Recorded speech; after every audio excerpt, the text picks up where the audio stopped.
السلام عليكم ورحمة الله وبركاته.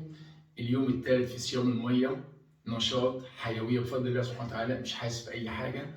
نمت امبارح بعمق، امبارح شربت 3 لتر مية في الشغل. نشاط، حاسس بنشاط، طاقة يا جماعة. والله العظيم حاسس بطاقة أكن عندي 20، والله لو عندي 20 سنة و30 سنة أنا عندي طاقة أكتر.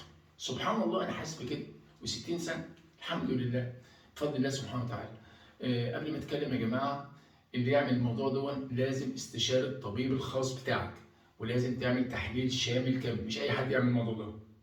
واذا عملت الموضوع انت المسؤول عن نفسك. انا بعمل الموضوع ده ليا انا، لصحتي انا، وزي ما قلت قبل كده وهفضل اقول في كل فيديو، تعمله استشارة طبيب. الطبيب ما وافقش، اعمل انت براحتك، القرار يرجع لك انت او انت بس. وربنا سبحانه وتعالى خلينا مختلفين، انا مش زيك ولا انت زيي، كل واحد حسب الاراده وحسب تفكيره وحسب العزيمه وحسب الشغف اللي عنده وحسب الحب، كل واحد يختلف. يا ريت توصل بس.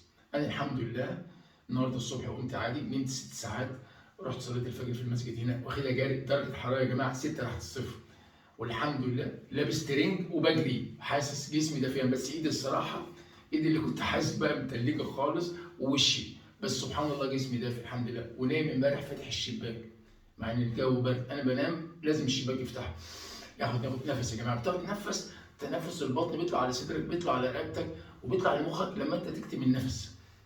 جرب كده لو انت تعبان او صداع، خد نفس عميق وبطنك كده واكتم، اكتمه، بيطلع بقى على الرئه وبيطلع على الرقبه وبيطلع على المخ، فتحس ان انت رايق. فالصيام ده مريحني، انا بصوم يا جماعه اثنين وخميس، بكره الخميس هصوم وافطر ميه، دي تجربه. وخمس ايام، 5 ايام كل شهر، دي تجربه جديده وبعملها ماشي، وحسن صحتي انا بعمل كل حاجه ليا انا، وعايز افيد الناس. اللي عاوز يعمل يجرب ويسال الدكتور بتاعه، في دكاتره بتعرف الموضوع ده يقول لك ماشي، وفي دكاتره يقول لك لا. يعني كل واحد حسب. هنا في مستشفيات بتعالج في المانيا، وفي دكاتره وفي كتب انا قريتها عن الصيام هنا في المانيا، يعني الدكاتره جربهم وبيعملوا دورات تدريبيه وبيعملوا جروبات.